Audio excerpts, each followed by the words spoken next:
al mismo tiempo en 20 países distintos, colaboran 272 ciudades, a nivel nacional aquí en España 56 ciudades. Estamos muy contentos de que se pueda volver a hacer en nuestra ciudad, en Plasencia. Agradecemos enormemente el apoyo al señor alcalde, que hoy esté aquí con nosotros para dar el pistoletazo de salida a lo que consideramos, pues bueno, pueda ser una actividad tanto lúdica como investigadora, porque al final el objetivo de este festival es llevar la investigación y la ciencia a los bares, que uno pueda disfrutar en un ambiente distendido de algo científico. No podemos dar el pistoletazo de salida, como yo decía, sin agradecer también al Hotel Palacio Carvajal que nos haya prestado sus instalaciones para hacerlo posible y, cómo no, a la mayoría de patrocinadores de los que están viendo los logos continuamente en bucle aparecer, porque sin ellos, puesto que esto es un festival totalmente altruista, sin ellos no hubiéramos podido poderlo llevar a cabo. Entonces estamos muy agradecidos. Sí que les rogaríamos que al final de la edición tienen en las mesas disponible un código QR, es una encuesta de satisfacción, por lo menos para ayudarnos a mejorar en caso de que el año que viene volvamos a tener la iniciativa para volverlo a hacer.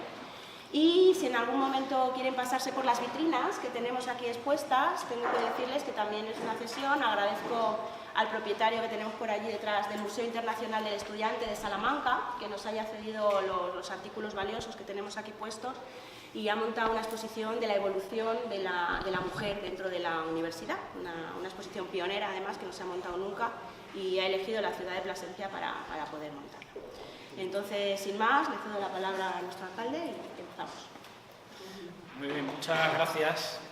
Y yo, cuando comentaban cuál iba a ser la puesta en escena, después de haber visto otras que hemos tenido la posibilidad de disfrutar, pues en este lugar ellos hacen posible, y de una manera muy efectiva, como podemos ver por toda la gente que al final tenemos la posibilidad de juntarnos en este lugar para disfrutar de la ciencia, de la investigación, en resumidas cuentas, de la cultura. Y es que a este edificio, después de 500 años, pues se le vuelve a dar el uso que tuvo. Fue una residencia, la residencia de alguien muy importante, pero que convirtió su casa en un lugar donde era posible disfrutar de las artes y también de la ciencia. Por esa razón, pues en este lugar que aglutina pues gran parte de nuestra tradición como ciudad universitaria, pues es un placer, la verdad, tener la posibilidad de poder disfrutar de un asunto tan importante como es la investigación de nuestros grandes hombres y mujeres de la ciencia, como en este caso de Juan Carlos y de todos los que vendrán a partir de él. Así que disfruten mucho del lugar, que es un escenario excepcional, y también de la actividad, que de alguna manera es una fusión con este espacio tan maravilloso, en una ciudad que además es universitaria desde hace 500 años, y estas actividades son las que nos permiten que aquello que sucede dentro de los muros del centro universitario salga de él y tengamos la posibilidad de compartirlo, los que no somos ni docentes ni alumnos del centro universitario. Yo quiero agradecerles a ellos de una manera especial, a los de las camisetas negras, pues que lo han hecho pues con mucho cariño e invirtiendo muchos esfuerzos, y además con la voluntad y aglutinando la voluntad de muchos voluntarios, porque todo el mundo que participa en esto pues son absolutamente voluntarios, y nos permite a una ciudad pequeña de 40.000 habitantes pues formar parte de esa lista inmensa de ciudades universitarias del mundo, con esos 20 países que hacen posible esta actividad que aporta pues mucha verdad y mucha luz. Así que muchas gracias a todos los que lo hacéis posible, y gracias sobre todo por permitirnos disfrutar durante estas tardes de esta semana de mayo de la actividad, que lo que veamos aquí en una hora pues son muchas horas de estudio, de trabajo por parte de los profesores e investigadores. Así que nada más, disfruten mucho. Muchas gracias.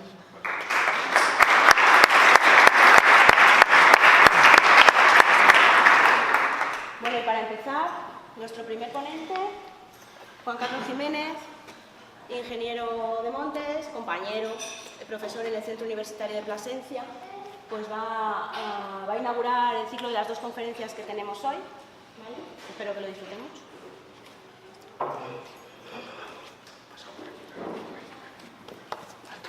Gracias.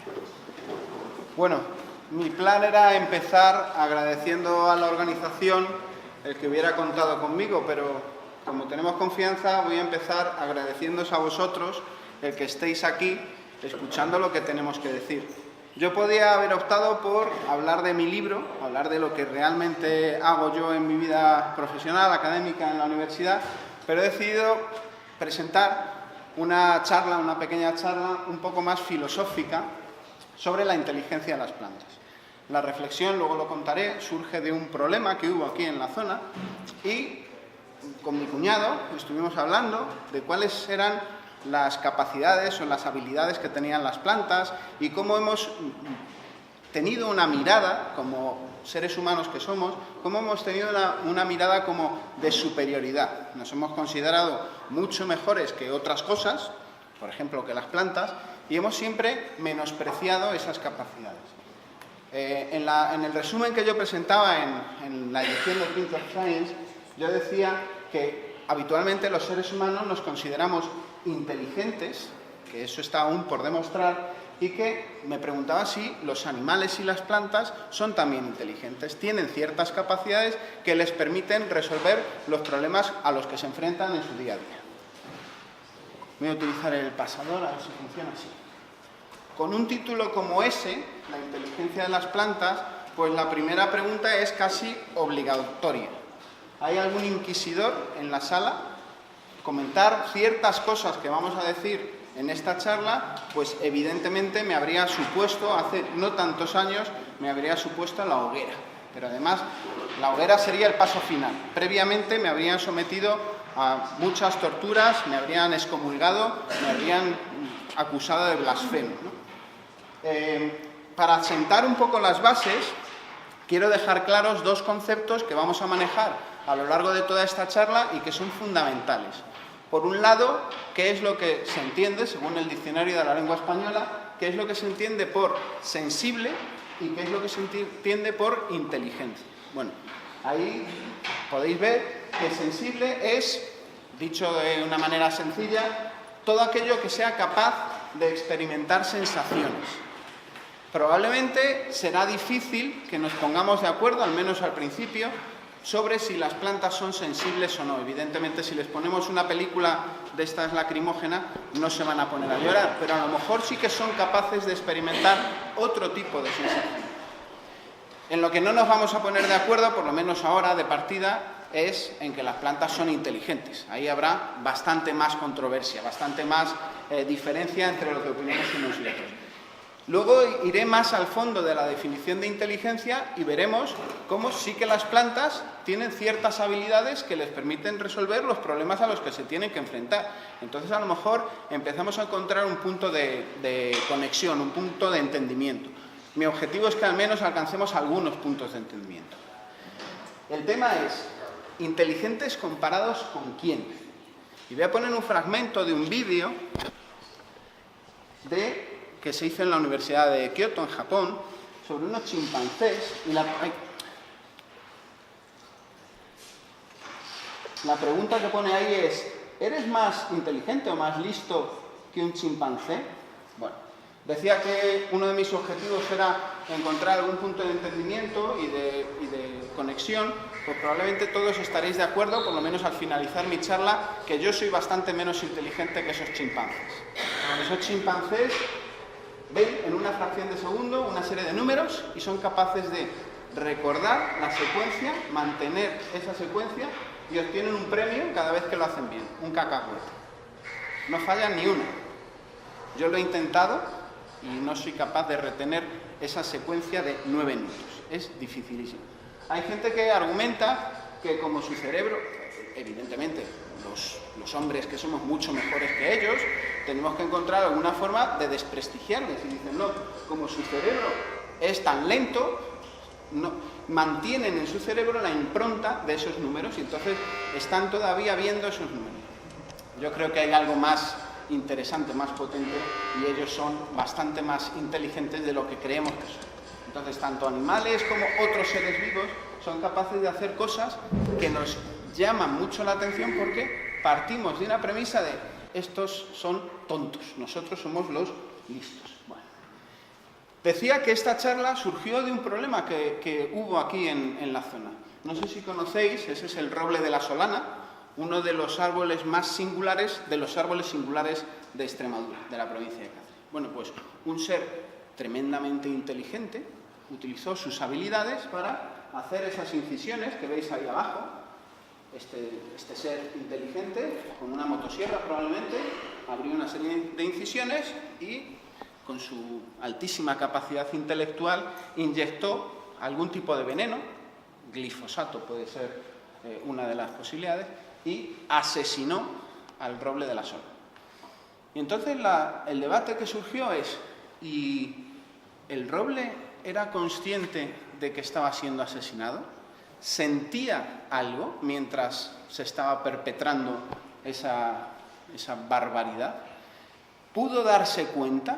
¿Hubo algún tipo de comunicación entre ese individuo y otros individuos próximos? ¿Hubo algún tipo de mensaje de alerta de lo que fuera entre unos individuos y otros? Las plantas son capaces de hacer ese tipo de cosas. Evidentemente no pegan gritos, no se ponen cuidado que hay un asesino suelto, no hacen ese tipo de cosas, pero sí que se mandan mensajes y hay una interrelación muy potente entre los individuos de una misma población. Son capaces, por ejemplo, de sincronizar floraciones, sincronizar la maduración de los frutos, y eso se hace mandando mensajes. Evidentemente no tienen ni Twitter, ni Facebook, ni WhatsApp, pero se mandan de otra manera los mensajes, y eso lo vamos a ver. También nos planteábamos en esas conversaciones de ¿y qué sintió la planta? ¿Cuáles fueron sus sensaciones cuando estaba siendo asesinado? Bueno, pues todas esas cosas nos llevan a esta presentación. En esta presentación yo un poco lo que quiero hacer es analizar cómo los seres humanos, nosotros como seres humanos, percibimos a las plantas. Nos enfrentamos y analizamos cuáles son sus capacidades. ¿Cómo nos enfrentamos a esa pregunta de ¿tienen sentidos? ¿Tienen sentidos paralelos o no paralelos? ¿Son capaces, por ejemplo, de percibir distintas tonalidades de luz, de colores, longitudes de onda? ¿Son capaces de percibir el sonido? ¿Son capaces de percibir olores? Entonces, todo eso que tradicionalmente hemos aceptado como propio nuestro, de los seres humanos, pues nos podemos preguntar, por lo menos filosóficamente, ¿existen también en las plantas? Bueno, pues veréis que la respuesta en algunos casos es que sí, sí tienen esas capacidades de percibir todas esas cosas.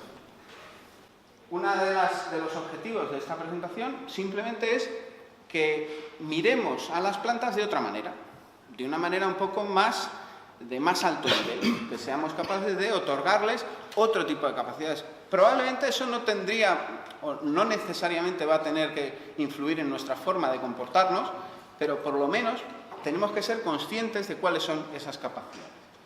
Bueno, el planteamiento tradicional todos lo conocemos. Muchos piensan que esto ha quedado desterrado, que ha quedado ya en el pasado, y es mentira. El ser humano sigue siendo muy antropocéntrico, es una palabra. Con lo que hemos visto además aquí en la presentación, en la exposición que nos han dicho, podríamos incluso decir que no es solo antropocéntrico, sino machocéntrico. O sea, el hombre es el culmen de la creación, el máximo exponente de todo, y todo lo demás pues ya son distintos niveles que están por debajo. Entre otras cosas, las mujeres en la ciencia y en otros. No necesitamos recordar qué es lo que le pasaba a la gente que iba contra dirección, que planteaba otro tipo de planteamientos, otro tipo de formas de concebir el mundo. Si te atrevías a decir otra forma de plantear el concepto que había, lo pasabas mal. Ahí tenemos una versión del cuadro de la creación de Adán, de Miguel Ángel. Ahí es uno de los máximos exponentes del hombre cara a cara con el creador, máximo exponente, y estamos casi al mismo nivel, a la par. Bueno, pues a lo mejor no es tan así. Tradicionalmente, ¿cómo se ha planteado la pirámide de la existencia, de la naturaleza, de los seres vivos? Bueno, pues se ha planteado de esa manera. Tenemos una serie de elementos que existen, que están, pero que ni sienten ni padecen, solo existen, las piedras, por ejemplo. Tenemos otros elementos que además de existir son seres vivos, pero ahí lo dejamos, no tienen ningún otro tipo de capacidad. Hay otros seres vivos que además de existir y vivir, tienen la capacidad de sentir, de percibir sensaciones, a ver si las plantas la tienen o no. Y evidentemente nosotros estamos en el pico más alto de la pirámide porque somos además seres inteligentes. Somos capaces de hacer todo lo anterior y más y mejor, ¿vale? Eso en la parte de la derecha de este gráfico pues se representaba como que las personas también tenían distintos niveles de formación o de desarrollo de esa persona. Había gente que se dedicaba al estudio, y esos eran los buenos de verdad. Había gente que se dedicaba, no al estudio, pero sí por lo menos a las artes, a disfrutar de ese componente artístico de la cultura. Había otros que eran unos vividores, que lo único que hacían era comer, dormir y existir, y otros que estaban ahí quietos. Ese concepto que nosotros tenemos, sobre todo de las plantas, sigue vigente hoy en día. Cuando una persona sufre un accidente y se queda postrado en la cama, que no puede hacer prácticamente nada, dice, no, está en un estado vegetativo, se ha quedado como si fuera un vegetal, y lo dejamos ahí como menospreciando a los vegetales. Por suerte, ha habido otros planteamientos. Linneo, el padre de la botánica, ya planteaba que las cosas no eran piramidales, sino que era más un desarrollo en forma de árbol. Había una evolución, en cada fase, en cada momento, en cada rama, se hacían una serie de pruebas, hubo algunas que fueron exitosas, otras que no lo fueron, pero cada uno de los organismos que existen hoy en día, en principio, están vivos porque han sido capaces de resistir o han sido capaces de adaptarse al entorno y han sido capaces de sobrevivir. Y entonces, tampoco tiene mucho sentido decir que nosotros somos más o menos evolucionados que una bacteria o que un virus. A lo mejor ocurre cualquier cosa mañana y ellos están mejor preparados para sobrevivir ante ese evento que pueda suceder mañana. Entonces, no es una competición lineal, no es que todos salgamos de una línea de salida y vayamos en una única dirección. Es como el juego de la gallinita ciega, cada uno se pone a correr en una dirección y estamos evolucionando, estamos siguiendo y estamos llegando cada uno a nuestros sitios. Es una visión bastante más justa de la realidad, ¿vale? Y vamos al meollo de la cuestión. ¿Las plantas tienen sentido? Bueno, pues vamos a ver que se pueden hacer varios paralelismos entre nuestros sentidos, que son los que mejor conocemos, y los sentidos que tienen las plantas. Por un lado, la vista. Existe unanimidad en que las plantas son capaces de percibir distintas longitudes de onda. Son, por ejemplo, capaces de crecer en la dirección en la que más le interesa. Están buscando la luz y, por ejemplo, existe el concepto de fototropismo. Las plantas son capaces de escapar del lado oscuro. Cuando tenemos una planta que crece en unas condiciones de demasiada sombra, esa planta tiene unos fotorreceptores y es capaz de dirigir su crecimiento buscando esa máxima luminosidad. Probablemente en muchas casas habéis tenido ese tipo de problema, entre comillas. Se nos han aislado las plantas, las hemos hecho crecer en un ambiente de demasiada oscuridad y han espigado muchísimo, incluso se han retorcido buscando la luz. Bueno, pues eso demuestra que las plantas tienen esa capacidad de percibir gradientes de luz. Luego, evidentemente, además tienen capacidad para utilizar esa luz de muchísimas formas. Tenemos que preguntarnos qué quiere decir ese concepto de ver. ¿A qué nos referimos cuando alguien dice estoy viendo algo? Nosotros generalmente lo identificamos con los ojos. Evidentemente las plantas no tienen ojos, pero cualquier célula que sea fotosensible, que sea capaz de reaccionar a distintas longitudes de onda, en realidad está viendo ese algo.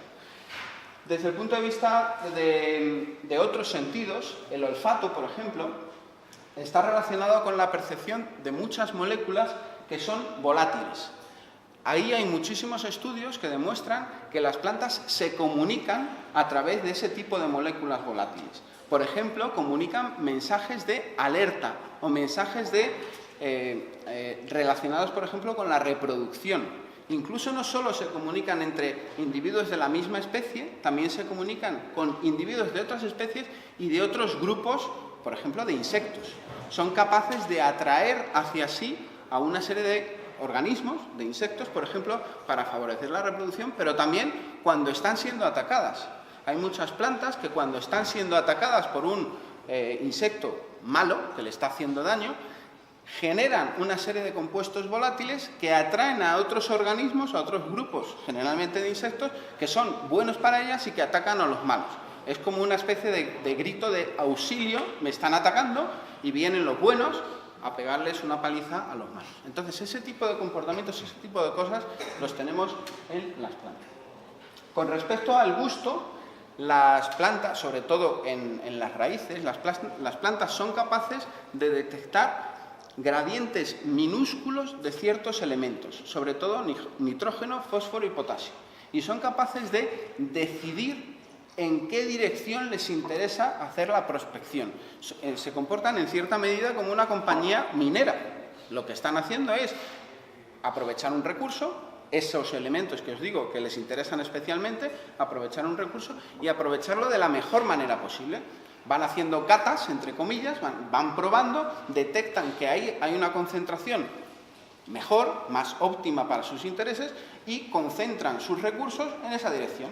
Una vez que he detectado que por allí hay un filón, una veta, pues mando a todos mis camiones y mis máquinas a que prospecten en esa dirección.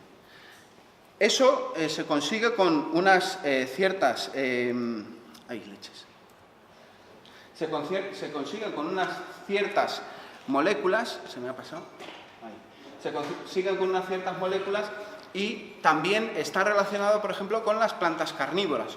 Hay algunas personas que argumentan o que dicen que los mecanismos que desencadenan, por ejemplo, en las plantas estas carnívoras que tienen un comportamiento de cerrar las hojas, es un comportamiento que no está razonado, por así decirlo, que simplemente se desencadena como una trampa de cazar conejos o cualquier cosa, que hay un mecanismo, se toca y se cierra. Otros estudios lo que argumentan es que hay ciertas plantas carnívoras que son capaces incluso de diseñar una especie de encerrona para los insectos, generalmente, para conseguir atraerlos a esa trampa y cerrar esas estructuras. ¿Qué más sentidos podemos observar en las plantas? Bueno, el tacto. La cuestión del tacto es más controvertida. Nos podemos preguntar si las plantas sienten cuando las tocas. Hay un ejemplo como muy típico que es el de la mimosa púdica. Supongo que muchos conocéis ese ejemplo. Una planta que tiene unas hojas compuestas y que al ser tocada cierra sus hojas. Es una especie de mecanismo de defensa. Ojo, porque ese mecanismo de defensa no se dispara, no se desencadena, por ejemplo, cuando caen gotitas de lluvia. Son suficientemente listas para identificar que esas gotas de lluvia no son peligrosas, no tienen ningún problema y no necesitan cerrarse. Tampoco cuando son movidas por el viento, por ejemplo, no se cierran. Sin embargo, cuando hay un peligro potencial, sí que se cierra. Hubo un estudio que se desarrolló en una carreta, creo que fue en París, transportaban varias macetas de mimosa púdica y la vibración, el traqueteo producido por el pavimento, esa vibración al principio desencadenaba ese mecanismo de cierre. La planta no sabía qué demonios era eso, una situación extraña, y las hojas se cerraban. Pero con el paso del tiempo, las plantas aprendían que eso no sufrían ningún tipo de daño, no había ningún tipo de peligro y dejaban de cerrarse. Entonces, las plantas son suficientemente inteligentes, evidentemente no hay un cerebro central que manda ese tipo de órdenes, pero aprenden con los sucesos que van a ocurrir, ¿vale?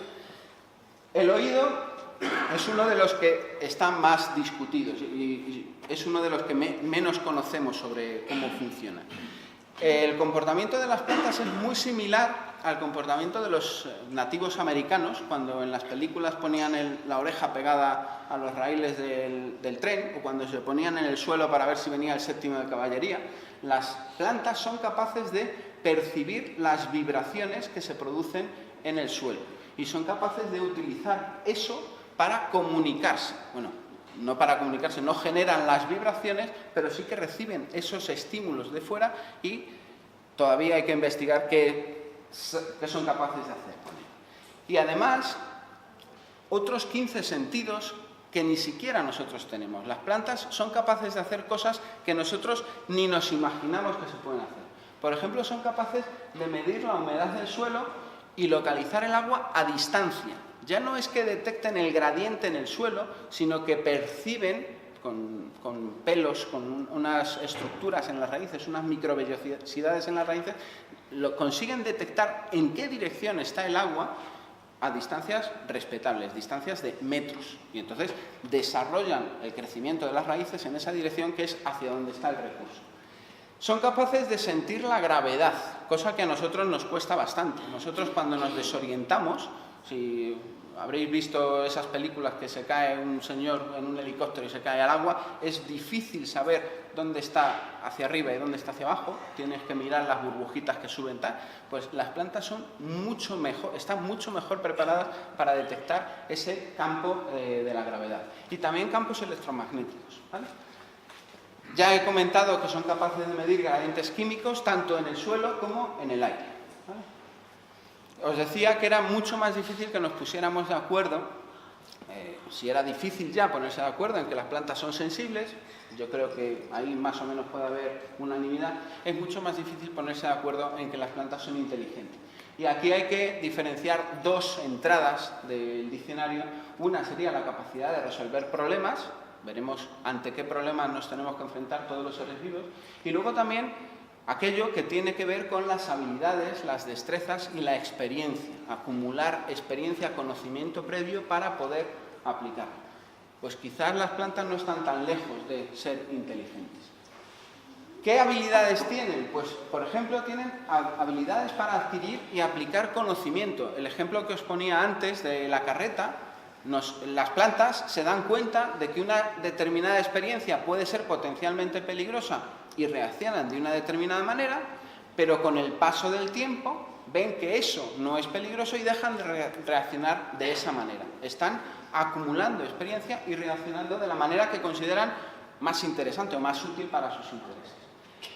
Evidentemente, esa capacidad para resolver problemas no tiene nada que ver con resolver los problemas de matemáticas y de cosas de esas. Las plantas no te van a ayudar para hacer eso. Lo que dicen la mayoría de los investigadores es que la inteligencia es una capacidad específica o propia de todos los seres vivos. Todos los seres vivos tienen, en cierta medida, evidentemente esto es una cualidad que se diferencia por unos grados, bueno, pues en cierta medida todos los seres vivos tienen un cierto tipo de inteligencia y que se adaptan al entorno en el que viven.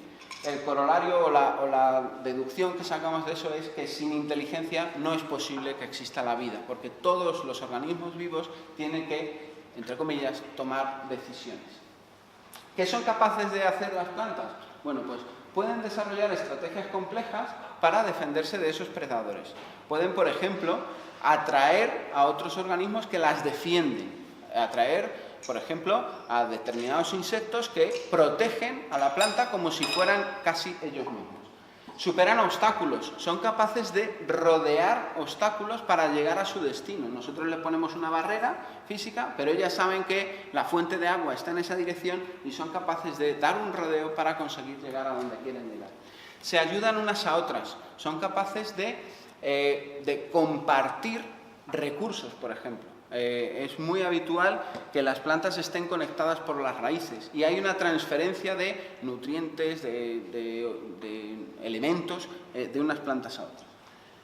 Pueden cazar animales, las plantas carnívoras, pueden moverse, evidentemente no van a ser veloces, pero existe un movimiento en la dirección que las lleva hacia la comida, hacia la luz, hacia el oxígeno, hacia el dióxido de carbono, hacia lo que necesiten. Es un movimiento, evidentemente, no es rápido, no puedes ver un geranio corriendo por tu casa, pero es un movimiento que poquito a poco se va dirigiendo a la dirección a la que le interesa. La conclusión de esta charla, creo que me he pasado un poquito de tiempo, la conclusión de esta charla, por lo menos a donde yo llego como conclusión, es que las plantas tienen sentidos, son capaces de percibir su mundo exterior, incluso comunicar cosas entre ellas y otros seres vivos, y también tienen en cierto grado la capacidad o esa característica de la inteligencia. El planteamiento filosófico es, hace años, era prácticamente imposible que aceptáramos que los animales, por ejemplo, tienen inteligencia. Hoy prácticamente todo el mundo acepta que tienen ciertas características inteligentes. Era todavía más difícil aceptar que tienen derechos o que tienen tenemos que tratarlos con cierta dignidad más que derechos. Y probablemente en el futuro nos empecemos a plantear ese tipo de cuestiones también con las plantas. ¿Cuál es la forma de tratar con dignidad a las plantas? Evidentemente nosotros vamos a seguir utilizando las plantas, tenemos que comer, tenemos que utilizarlas para hacer un montón de cosas y eso no lo vamos a dejar de hacer, pero por lo menos de una manera consciente. Es la palabra esa que está tan de moda de mindfulness, ¿no? Pues una existencia consciente atribuyendo a cada organismo, a cada ser vivo, las características y las capacidades que tiene. Bueno, si os interesan este tipo de cosas, la charla se ha organizado a partir de esas dos fuentes básicamente. Muchas gracias.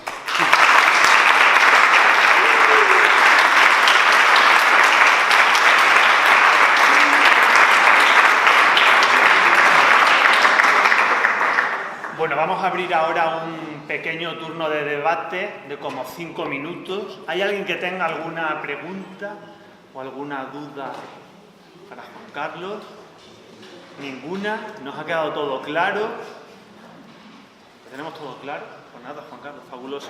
Bueno, entonces estos 5 minutos aprovechamos para hacer el cambio de ponencia. Le vamos a entregar a Juan Carlos un obsequio de nuestros patrocinadores, que lógicamente, como todos sabéis, esto es gracias sobre todo a nuestros patrocinadores, tanto locales como de la comarca. Te lo entrega Beatriz. Un aplauso.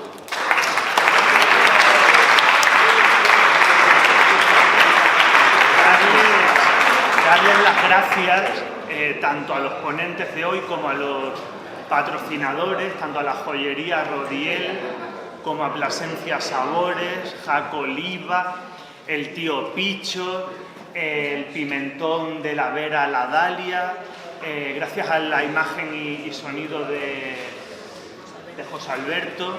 Así que nada, vamos a hacer el cambio de presentación y luego seguimos. Aprovechar para tomar algo en estos 5 minutos que despegamos, ¿vale? Gracias. Nuestra segunda ponente de la gran tarde es Ana Hernández, una compañera de la titulación de Forestales, una futura, muy próxima, potente investigadora de la investigación científica a nivel europeo y mundial, que nos va a hablar de las lentejas, las flores y otras guerreras contra el cambio climático. Así que nada, a por todas. A ver, esto no lo he probado, pero... Bueno, buenas tardes a todos. Nada, yo ya me he presentado, me llamo Ana y bueno, pues yo vengo a contaros, a diferencia de Juan Carlos, yo sí vengo a hablar de mi libro, ¿vale? Y bueno, yo sí vengo a contaros pues a qué me dedico, ¿no? A qué llevo invirtiendo pues los casi 3 últimos años de mi vida. Que es pues en las lentejas, en las flores.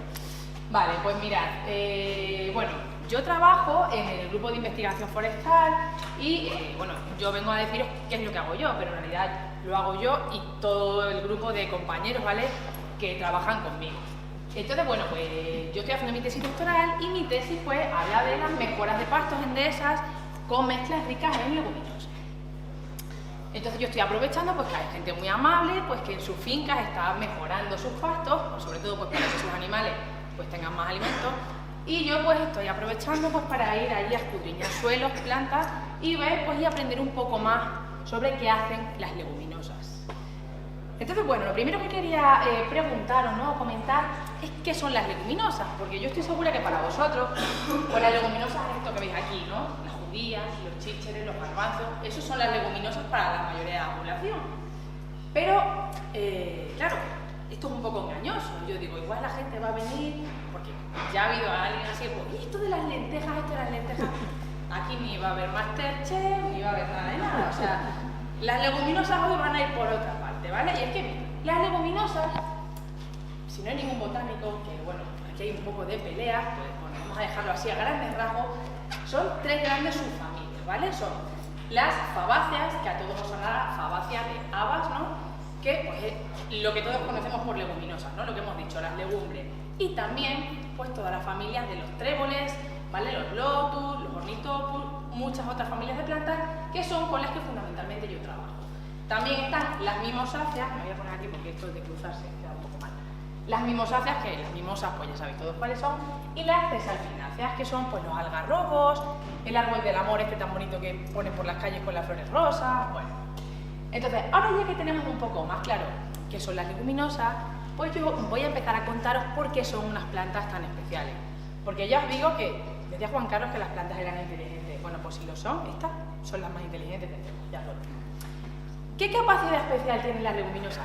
No es esta, ¿vale? Esta también es muy especial y es muy positiva, pero no es esta, ¿vale? Bueno, las leguminosas, para poderos contar qué capacidad especial tienen, pues voy a contaros cuál es lo que no tienen especial, ¿no? ¿Qué hacen todas las plantas? Bueno, pues las plantas básicamente, digamos que hacen tres cosas. Primero, por las raíces, pues captan agua y captan sales minerales y con eso pues fabrican la savia bruta, ¿no? Lo que llamamos. Luego en las hojas, pues digamos que tienen lugar dos funciones. Por una parte, la fotosíntesis, que consiste en que las plantas captan el CO2 de la atmósfera y lo transforman en oxígeno y en glucosa, y con esa glucosa pues elaboran alimentos y bueno, lo utilizan también en procesos energéticos en su metabolismo, ¿no? Y por otra parte, al contrario de la fotosíntesis, también hacen la respiración, que es que captan oxígeno y sueltan dióxido de carbono. De aquí viene ese mito que decían vuestras abuelas y demás de uy, no te metas plantas en la habitación, que te quiten el oxígeno. Obviamente nadie se va a morir por dormirse con una planta en la habitación, ¿no? Pero bueno, que tenía su base científica. Bueno, pues si esto es lo que hacen todas las plantas, me diréis, ¿vale? Entonces, ¿qué es lo que hacen las leguminosas? Bueno, pues las leguminosas tienen un superpoder, que es que captan el nitrógeno atmosférico. ¿Qué ventaja les aporta esto? Bueno, pues vamos a ver. Aquí hay mucho que contar. Por una parte, os diré que si captan nitrógeno atmosférico, ya no hará falta que yo les eche nitrógeno, ¿no? Si ellas solas lo están cogiendo, pues ¿para qué voy a echar yo fertilizantes nitrogenados? Entonces, si no echo fertilizantes nitrogenados, por una parte me ahorro un dinero, que eso supongo pues, que a la gente que tiene grandes extensiones le interesa.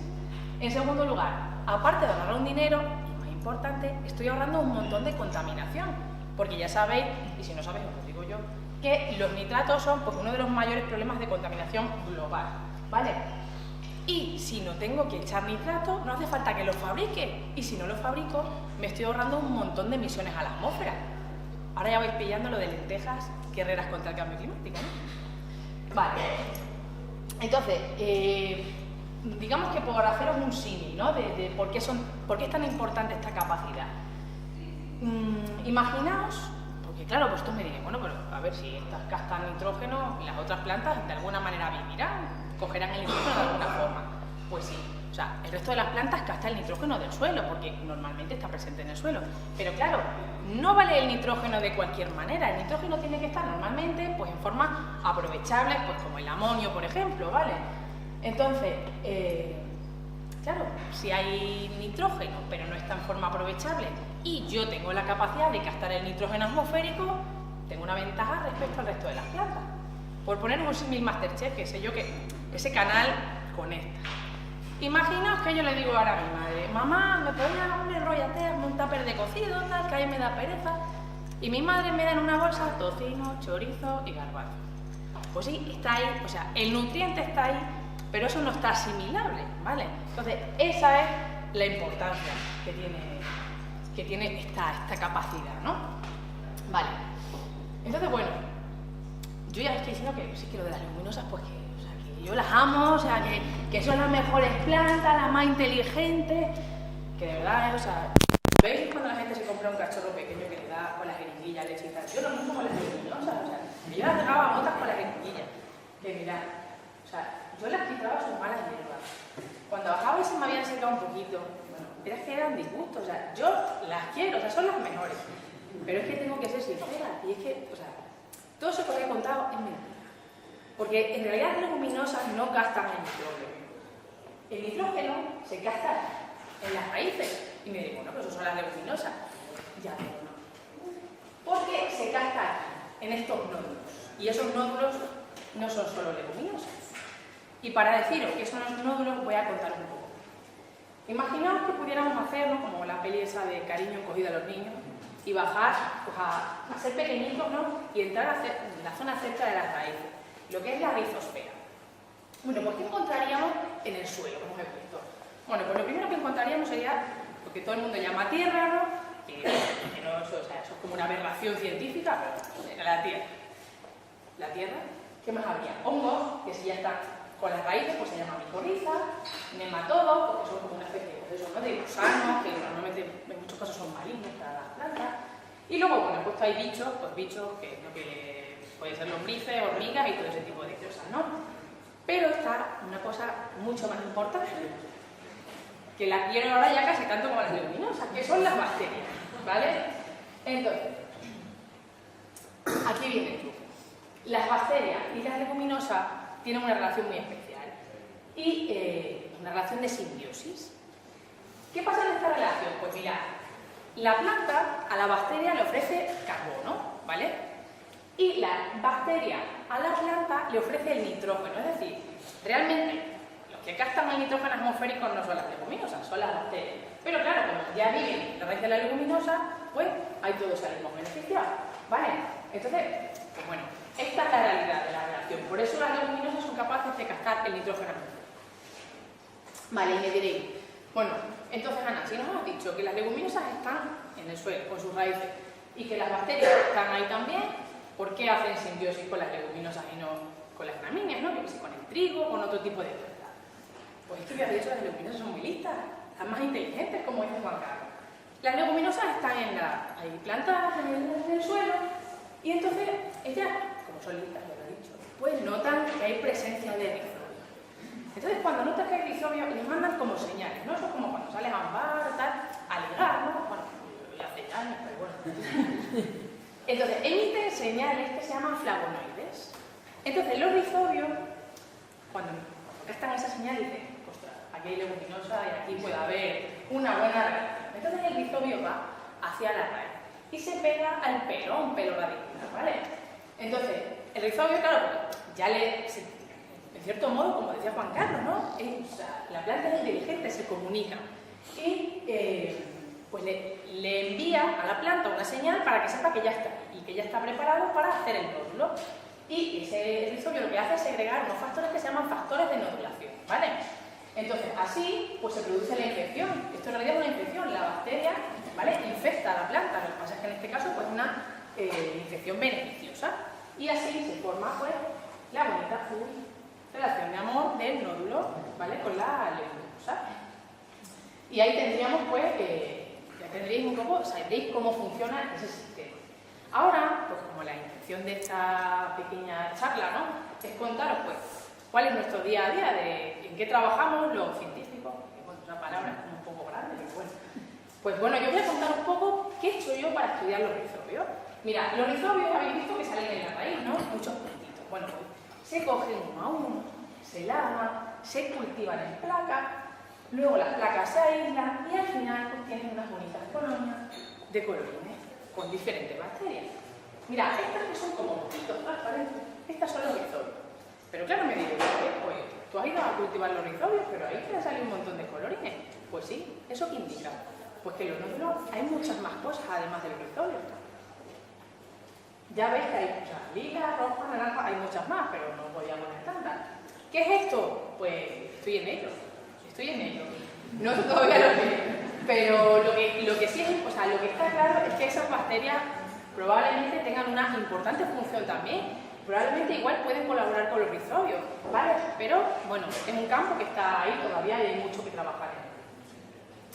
Bueno, pues ahora ya que estáis a nivel experto en tema de rizobios, simbiosis y todo esto, voy a dar un paso más y vamos a ver, pues eso, voy a volver al título, ¿no?, de la charla, de por qué las leguminosas pues, son guerreras a un nivel global.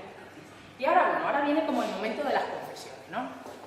Voy a ver un poquito.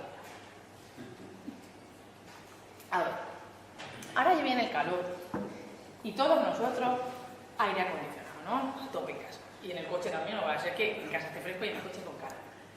Luego, claro, pues, qué pereza me da bajar a comprar esta camiseta, voy a pillar por Amazon, que así me viene a casa, tal. Vamos, en definitiva, que cada día somos más vagos y más cómodos, ¿no? Algunos seguro que está pensando por lo bajín y burbuillo, ¿no? Yo voy en bici, el aire acondicionado, o sea, a mí me viene fatal para la garganta. Todos sabemos que hacemos este tipo de cosas, ¿vale?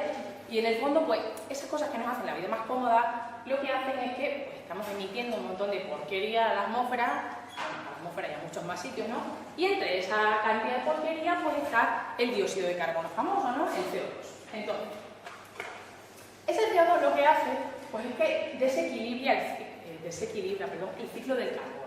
No os voy a contar nada del ciclo del carbono, porque como podéis ver, hay un montón de flechas ahí y sería esto un tóxico. Pero eso os voy a decir, pues que, como todos sabéis, la naturaleza en sí misma es un engranaje perfecto. Y ella lo tenía todo controlado. Carbono que sale, carbono que entra, todo equilibrado. Pero claro, nosotros, coche, aire y demás, pues hay mucho carbono que sale y el carbono que entra ya no es tanto. Entonces, estamos, digamos, desequilibrando ese ciclo biogeoquímico, ¿vale? Tiene dos partes, una parte biológica y otra parte, pues, de la parte de la litosfera, ¿vale? Y la hidrosfera. Entonces, ¿por qué son importantes las leguminosas? Es que son leche. Vale, pues porque se ha demostrado que los pastos que tienen leguminosas son un mejor sumidero de carbono. Es decir, que, bueno, en parte, si cultivamos este tipo de plantas, podemos compensar las emisiones excesivas que estamos llevando a cabo, ¿no? Esto es pura matemática. No, ya no me enseñan matemática ahora, no me hace falta. Porque yo os lo voy a explicar al estilo Masterchef, que sé que por ahí... Mira, el suelo. El suelo tiene siempre una constante que se llama la constante carbono-nitrógeno, ¿vale? Y esa cantidad, digamos, que se mantiene más o menos constante en los suelos. Entonces, traducido en nuestro lenguaje de la gastronomía. Nosotros somos una familia de 4 personas, ¿vale? Y pues nosotros vamos a hacer un cocido para comer. Y nosotros pues somos glotones, o sea, yo me puedo poner el papel perfectamente, ¿no? Yo menos de un plato no me como. O sea, ya puede venir a comer quien quiera. Entonces, ¿qué pasa? Porque si estamos 4, los 4 queremos un plato y de repente se presentan amigos, una de dos. O hacemos más cocido o comemos menos platos. Pero como lo de comer menos platos no lo contemplamos, habría que hacer más cocido. ¿Eso lo hemos entendido todos? Bueno, pues lo mismo, exactamente lo mismo es lo del suelo. Si yo soy capaz de que con las leguminosas entre más nitrógeno al sistema, automáticamente podré también meter más carbono, ¿vale? Y esto se seguirá manteniendo constante. Por eso las leguminosas favorecen, ¿vale? Los sumideros, mejoran, hacen que el suelo sea un mejor sumidero de carbono, ¿vale? Y bueno, ya para terminar, porque lo tenía olvidado en el título, las flores, ¿no? Las flores, bueno, las he puesto un poco como de metáfora, ¿no? Porque yo creo que cuando vamos al campo, ahora por ejemplo en primavera, ¿qué es lo que miramos todos? Que bueno, uy, el campo está precioso, lleno de flores. Nadie me ha dicho, uy, he visto una planta en roseta de 3 milímetros preciosa. Lo que nos quedamos es con las flores, ¿no? Entonces, ¿a quién no le gustaría, oye, abrir la ventana de su casa y tener una pradera como esta, ¿no? Llena de flores? Esto o sea, que llegas al campo con un pasto hasta la rodilla, que te dan ganas ahí de tirarte, o sea, de repente alergias que te dan ganas de irte corriendo. Pero, o sea, veis que os gusta, ¿no? Por la estética, o sea, por el hecho de que cuanto más flores, más variedad, más olores. Pero más allá de esa belleza, ¿no? De lo inicial, quiero haceros llegar un poco más allá. Y es que lo importante es que las flores que haya sean variadas. Es decir, que exista biodiversidad. Y os voy a poner un ejemplo práctico que me ha pasado el otro día. He ido al campo con mi compañero Enrique a coger suelo. Y mientras el pobre hombre estaba acabando ahí con una barrera sacándome los pelos, pues yo me dedicaba a hacer fotos a las flores, ¿no? Entonces, pues yo vi este jardín bastardo, qué bonito, voy a hacer una foto. Y en el momento que estaba haciendo la foto, pues yo misma, la más un poco friki, ¿no? Ya de las leguminosas, ya me daba cuenta, pues yo empecé a decir, pues, ¿qué cantidad de leguminosas diferentes hay en este trozo? O sea, es la foto, o sea, hay más, ¿eh? Lo que pasa es que ya se veía mal y tampoco quería aquí que el teléfono estaba puesto aquí en círculo, ¿vale? Y para probarlo, he hecho esta foto cutre, la hice el otro día en el campo. Estas son, o sea, solamente son leguminosas, ¿vale? No hay ningún otro tipo de planta. Fijaos qué cantidad de diversidad de plantas, ¿vale? En un espacio tan pequeño. Eso es lo importante, ¿vale? Que haya biodiversidad. ¿Por qué? Pues porque también hay ya muchos estudios que demuestran que los pastos, en general, ¿no? el suelo, cuanto más cantidad de plantas tenga, es decir, cuanto más biodiversa sea la vegetación que soporta, es capaz también de ser un mejor sumidero de carbono. Entonces, ¿qué pasa? Pues que si ya de por sí las leguminosas ayudan a que sea un buen sumidero y encima son mezclas mixtas, pues mucho mejor. ¿Vale? Entonces, bueno, ya no podemos la charla. Como conclusión, madres, maridos, o sea, vosotros que sois cocinillas, por favor, fomento a la cocina tradicional, potaje, fabada, porque eso, o sea, ya está demostrado que eso contribuye, o sea, mejora la situación, mitiga el cambio climático. Entonces, bueno, darle la fabada al cocido, hombre, al jamón, no venía aquí en la charla, pero también si hay que hacer un esfuerzo, se hace. ¿Vale? Y nada, y disfrutar de la dehesa y eso es todo. Espero que os haya, no sé, al menos entretenido un rato.